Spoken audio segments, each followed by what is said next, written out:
Ito na po mga ka-reels yung aming DIY na sabon sa washing machine. Natural lang po ito kasi para hindi na po kami bibili ng sabon sa washing. Mahal po kasi sa tindahan. Napakamahal kaya gumawa na lang po kami ng sabon para sa washing machine at para po mabisa, maganda rin ang resulta.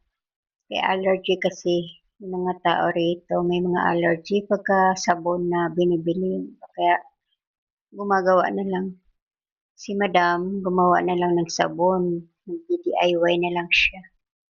Sarili niya. Pati sa sarili niya, siya nang gumagawa ng sabon sa kanya. Kasi hindi siya pwede sa sabon na binibili.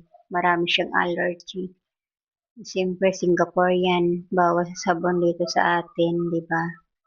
Salamat guys sa panonood ng aking video. Sana nagustuhan niyo po. Happy Monday and God bless. Ingat po tayong lahat kasi maulan, madulas ang kalsada. God bless po. Thanks for watching my video.